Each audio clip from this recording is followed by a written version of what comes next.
Biosphere is actually an interacting component. It's a component of the climate system. In the global climate emergency, the state of the biosphere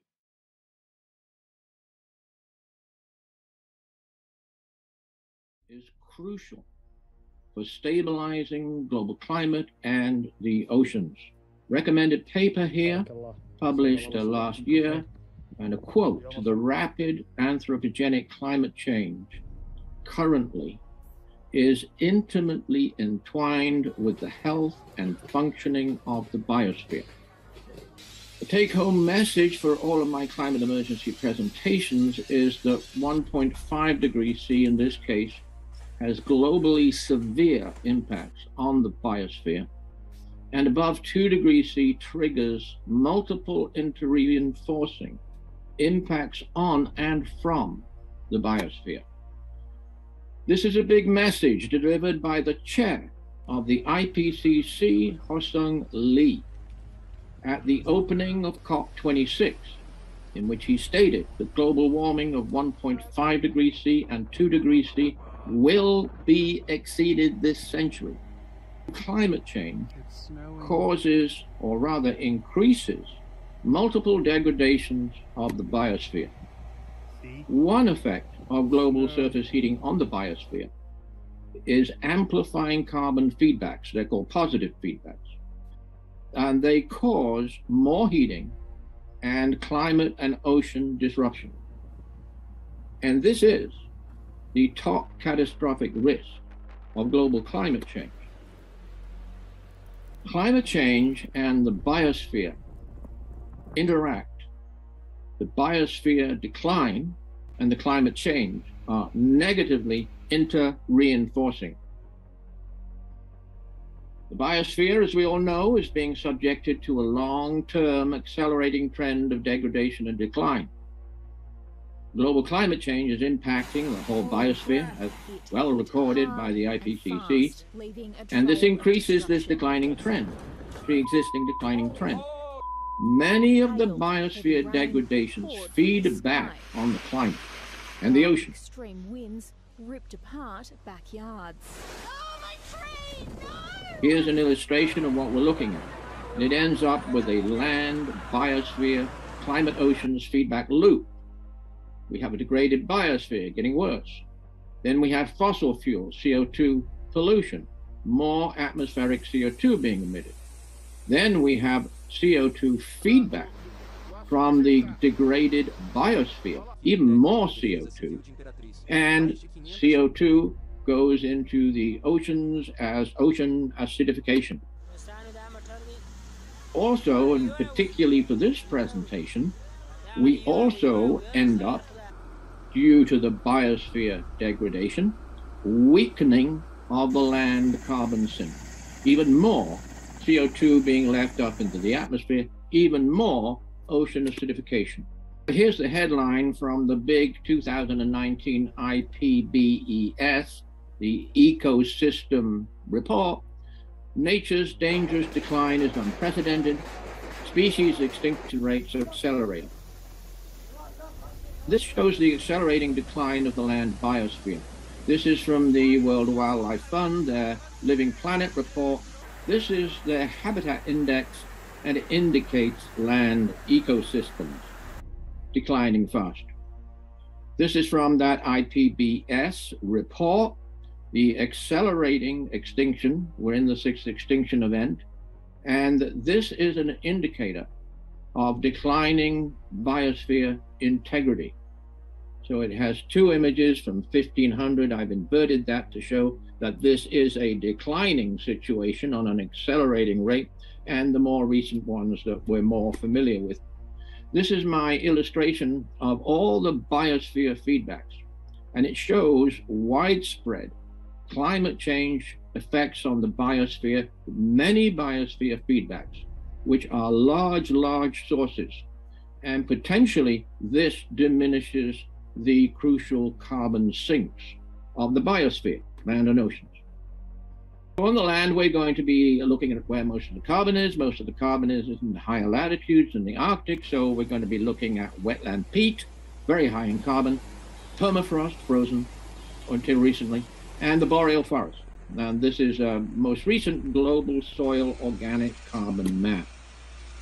I've put all these together so you can reference them. These are the many biosphere responses to atmospheric greenhouse gas emission.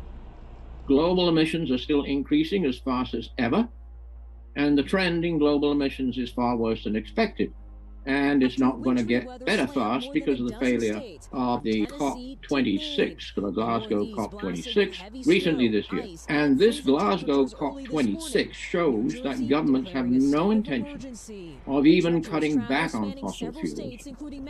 This is the American Meteorological Society Climate Change Bulletin, and you can see it shows many adverse trends.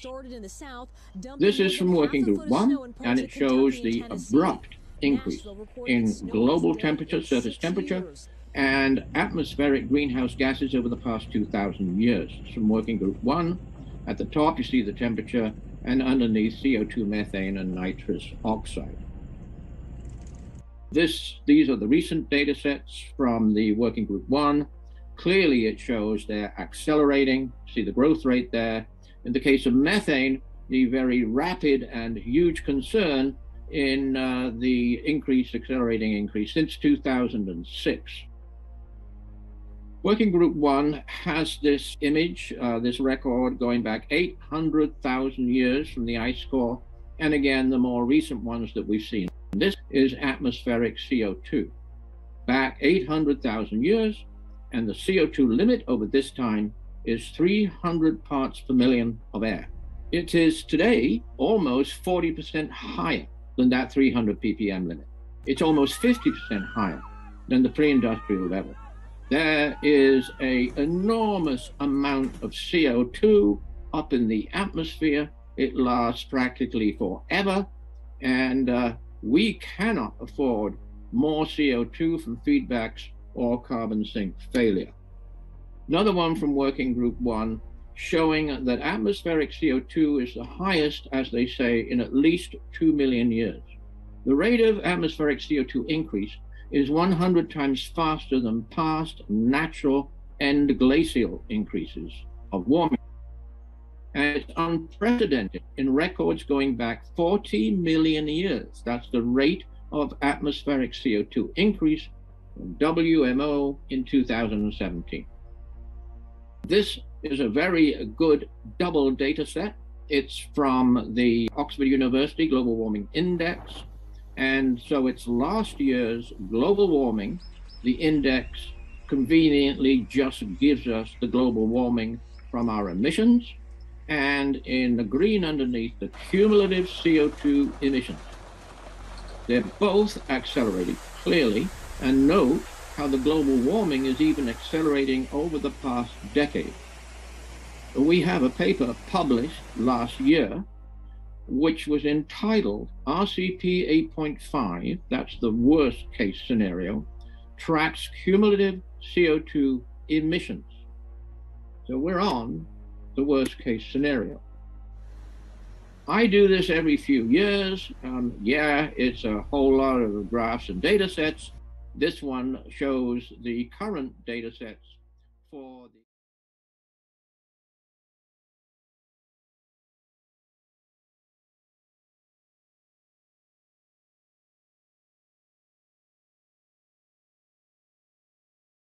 to deal with this. Well, what are those policies? I don't know. Is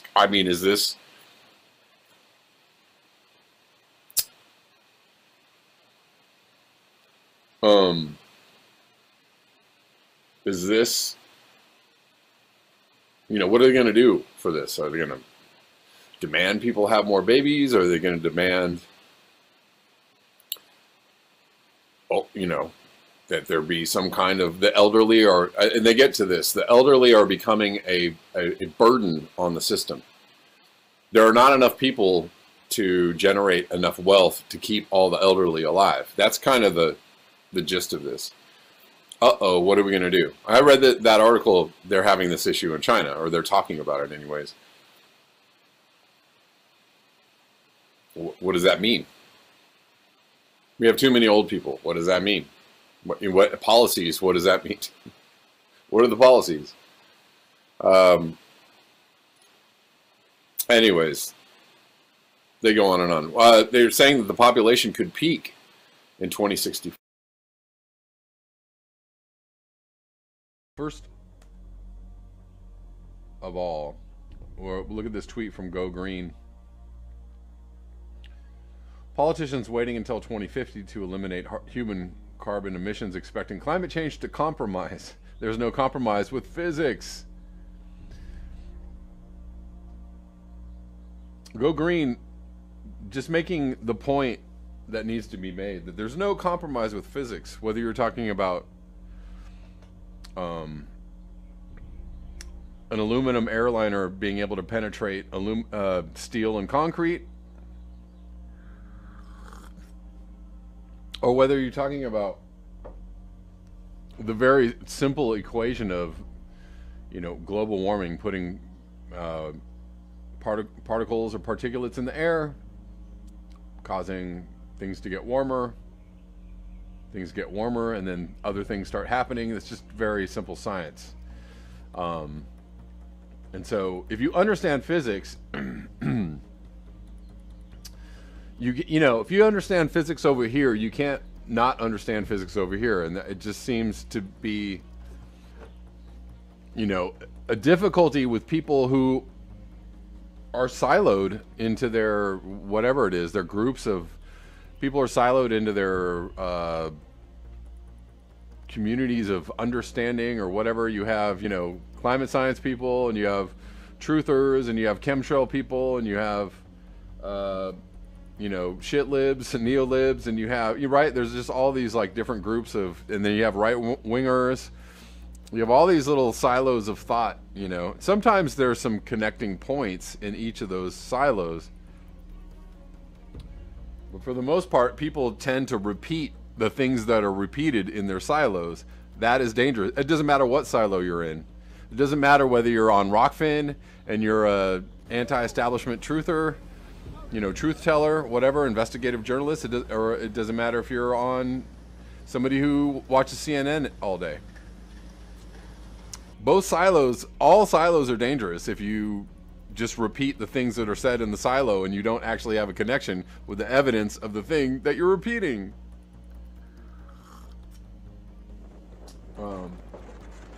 And I see it all over the place. It's really frustrating.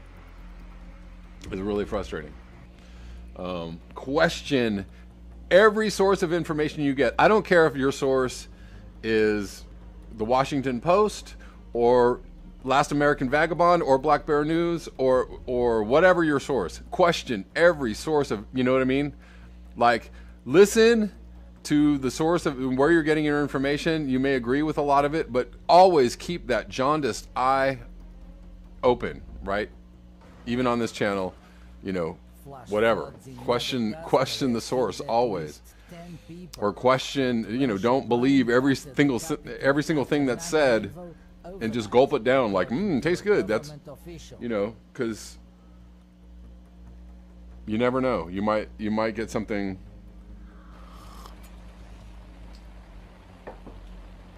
that's not so good for you while you're gulping down that information. I'm not 100% right, and I'm willing to be wrong if I'm ever wrong. The same system is causing. Anyways, let me get back to this. There is no compromise with physics, period. So you just cannot question physics. Hot Earth is coming unless emissions eliminates or is eliminated ASAP. Mind-boggling Arctic heat wave breaks records. So this is from the UK. Please let this be recent. This is from 23 hours ago.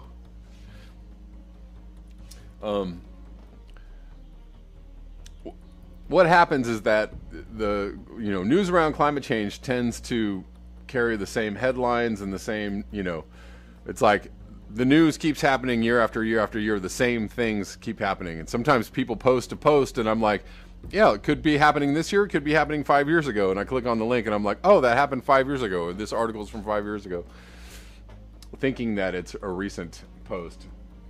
That's why I'm saying, please let this be from like today and not 2018. It is from today. Mind-boggling Arctic, because there were Arctic heat waves in 2018, 19, 20, 21.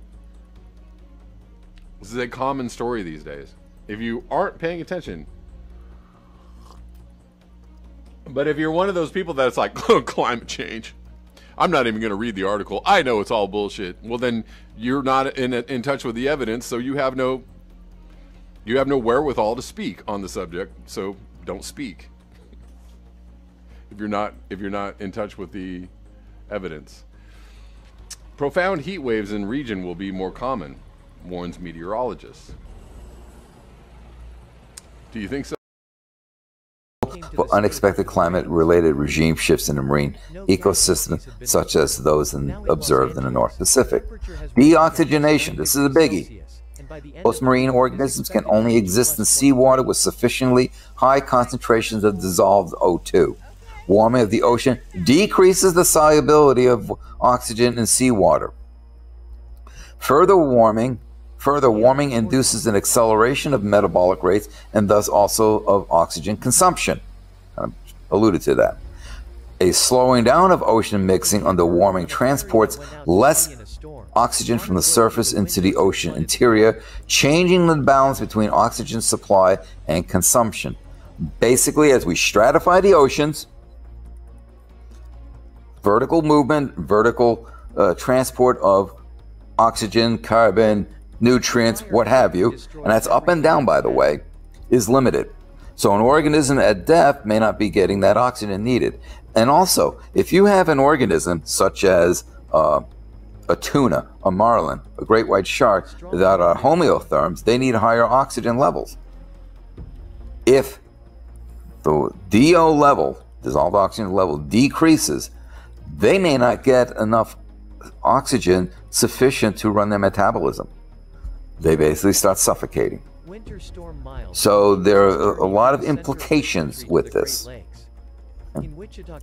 In addition, delivery of land-based nutrients through runoff, agricultural fertilizers, domestic waste, and deposition from the atmosphere increases biological productivity in coastal areas, disrupting ecosystems, enhancing the risk of coastal hypoxia.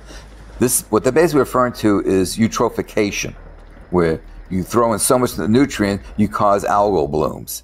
And then the algal blooms basically result in the oxygen levels tanking. These factors cause O2 drawdown in the ocean with potential for large consequences in combination with warming from marine organisms, whose species distribution, growth, survival, and ability to reproduce are negatively affected. Current O2 minimum zones would dissolve O2 concentrations lower than 80 micromoles per liter. That's what this all means. Okay, micromoles per liter, right? Which is close to the threshold of 60 micromoles per liter, below which waters become dead zones for many. They say higher animals, I would say animals that require higher metabolic rate. And these are expected to extend under climatic change if greenhouse gas emissions rise unabated. Ocean deoxygenation is sensitive to the magnitude of radiative forcing by greenhouse gases and other agents and can persist for centuries to millennia. Right? Centuries to thousands of years. Although regionally trends can be reversed. Specific heat of water. It takes a long time to remove that extra heat. 200 plus zettajoules worth of extra heat. Transiently, the global mean ocean oxygen concentration is projected to decrease by a few percent under low forcing to up to 40% under high forcing, with deoxygenation peaking about 1,000 years after stabilization radiative forcing. So there's that extending for for a very long time. Hypoxic waters will expand over the next millennium. Recovery will be slow and remains incomplete under high forcing, especially in the thermocline. And then T.L. Frolicher in a paper in 2020, contrasting upper and deep ocean oxygen response to protracted global warming. Okay, and then they conclude this paragraph with mitigation measures are projected to reduce peak decreases in oceanic oxygen inventory by 4.4% per degree Celsius of avoided equilibrium warming. Crop yields are declining and the nutritional values are declining. We've already seen the heat waves and the fires and so on. Look what just happened, 100 degrees, 106 degrees in Seattle, Portland. Good God, that's unheard of. 119, 125 degrees ground temperature in Siberia. And of course, we have the 200 plus zettajoule of ocean heat energy, 68% of that in the upper 500 meters. Okay, so this is all, kudos to the authors for pulling this literature review together and bringing in all the findings from all these papers. Kudos to them for that, but I just don't see these mitigation taking place. I just don't see it. And when you look at a lot of the positive feedback loops that have already been set forth in action, I find it difficult. I find it difficult to reverse this. And just the thermal inertia alone will make reversing this difficult. Reversing this, I've got a bridge to sell you if you believe that. Something I wanted to, I wanted just to share this with you because they're identifying some of what's going on in the ocean. They're pulling together a shitload of research papers. So, this, by leaving you the URL link, you can, if you wish to, click on any of these papers referenced and read up on them for yourself. You can, if you're doing that. So now, as a final thing here, I want to show you this graphic from our good friend Zach Labe. So he does this by decades: 1980 and 89, 90 and 99, 00 to 09, 10 to 19. And we see, this is when it's the thickest. So here's where we have like the 5 meter thick ice. This is the oldest sea ice here. Okay. A little bit of change in 90 to 99. Then we start seeing more change. We're starting losing, it's starting to shift this way. You notice, if you look here, the areas of white is declining. But now look at here. First of all, notice the open water by the Mackenzie River Delta. Notice the Chukchi Sea. Right? Here's the Chukchi Sea over here. Look at it here now. And this is thin ice. This is like maybe a meter thick. Okay? That's Russian territory and so on. But yeah, we could work in the Chukchi over into the Beaufort. But you see how we have ice here? That's open water. There's open water. Open water. Look at that. More open water. And of course the Barents, because you have the North Atlantic water bringing in the heat there, it keeps that, pretty much ice-free, but it's becoming Atlantified. So this is something else this report failed to include. Other than this little graphic, where is that figure? Yeah, where they talk, here's the sea ice changing up there. But they didn't address it. I felt they should have needed to address that more so in the body of the text. Arctic sea ice is thinning. And these are sea ice thickness meters in June. So you go from 0, which means open water, to 5 meters thick. This is in June. Okay, so it's basically the springtime. Oceanic winter, the height of oceanic winter is in March. The height of oceanic summer is in September. So this is about halfway. This is basically, oceanic springtime, if you will. So he does this by decades. 1980 and 89, 90 to 99, 00 to 09, 10 to 19. And we see, this is when it's the thickest. So here's where we have like the 5-meter thick ice. This is the oldest sea ice here. Okay. A little bit of change in 90 to 99. Then we start seeing more change. We're starting losing. It's starting to shift in this way. You notice, if you look here, the areas of white is declining. But now look at here. First of all, notice the open water by the Mackenzie River Delta. Notice the Chukchi Sea. Right? Here's the Chukchi Sea over here. Look at it here now. And this is thin ice. This is like maybe a meter thick. Okay? Chukchi Sea. This is where I did a lot of my research here, right in this area, folks. Chukchi over into the Beaufort sometimes. I couldn't go over to the East Siberian or Laptev Sea because, you needed certain documentation. That's Russian territory and so on. But yeah, we could work in the Chukchi over into the Beaufort. But you see how we have ice here? That's open water. There's open water. That's open water. There's open water. Open water. Look at that. More open water. And of course the balance, because you have the North Atlantic water bringing in the heat there, it keeps that pretty much ice-free, but it's becoming Atlantified. So this is something else this report failed to include. Other than this little graphic. Where is that figure? Yeah, where they talk. Oh yeah. Here's the sea ice changing up there, but they didn't address it. I felt they should have needed to address that more so in the body of the text. So, there are tipping points that are in danger of being crossed in the oceans.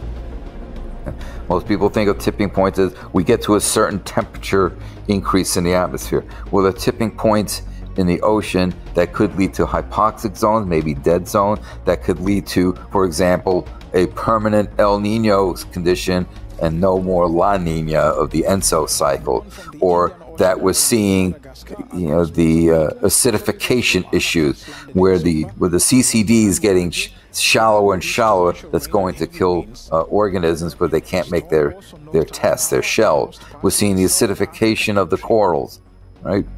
We're losing deep water formation, which is ventilation, which allows for vertical mixing. That's going to affect the ecosystems at depth. We're seeing all these things, and we're in danger of tipping into a new situation, a new type of system. That's kind of the point of why I wanted to do this video for you. So I've said it before, when you figure what all that's happening in the oceans, the heat, the acidification, the loss of oxygen, the stratification, the thermal haline flow slowing, overfishing, plus the productivity is decreasing, which means the number of phytoplanktons are decreasing, which means the atmospheric oxygen levels are decreasing. The situation is dire, and I'm going to be blunt. They can talk about the ocean tipping points here, and all these tipping points are telling us one thing. The oceans are dying. They are dying, and the tipping point is going to push them into the ocean's death knell. I'm being blunt here, but that's what's happening. That there seems to be a really strong push to have you think that we just don't have enough kids. We need more kids. And overpopulation is absolutely not the problem. However, what we are doing to the planet with 8 billion people is not a good thing. Who knows? It's hard to, again, like kind of with everything these days, it's really hard to decipher what the true intent of anything is. You kind of have to just do your best. I don't know. But I saw this and I was like, whoa, here's another one. Yet again. They're crying about the lack of population in the mainstream media. why the depopulation time bomb facing the West is about to explode. Explode. It's a time bomb. It sounds really scary. They're making it sound really scary. Once a problem far into the future, the population crisis is arriving earlier than expected. That seems, you know, like something else that we hear. It's earlier than expected. We thought there was going to be a population crisis at the end of the century, is what they say. But no, it's the middle of the century now. I don't know. It seems weird to me because it's lining up with kind of like the reality of climate change, right? Oh, it was supposed to be the end of the century. It's looking like it could be the middle of the century. I mean, ultimately, I don't really think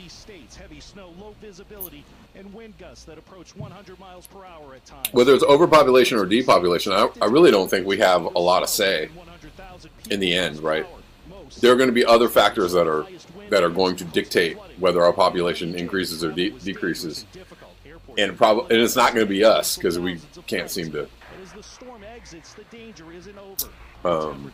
Well, we can't even have a conversation. So, how can you find a solution to the answer when you can't even have a conversation? I ask you. Populations in countries including Japan are already in decline, while those in the likes of Spain and China are set to halve by 2100. Again, deaths are set to outstrip births as soon as 2025. Interesting. Well, and another interesting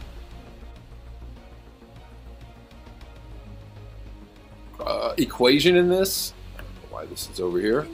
Another interesting equation in this is the whole vaccines, COVID, you know, all that, right? There's a lot of people that think that there's a time bomb in the vaccine. And I'm, you know, if you don't know what the long-term effects of the vaccines are, because there has been no long-term studies on the vaccines, well then that's not conspiratorial at all. It's like there absolutely could be a time bomb in the vaccines, whether it's intentional or unintentional. Absolutely could be a total time bomb, right? 5, 6, 7 years from now. Oh no! These vaccines are causing people's heads to explode. You know, like just out of the blue. Grab. How could we see this coming? Well, you didn't know the long-term effects of it, so how could you not see it coming?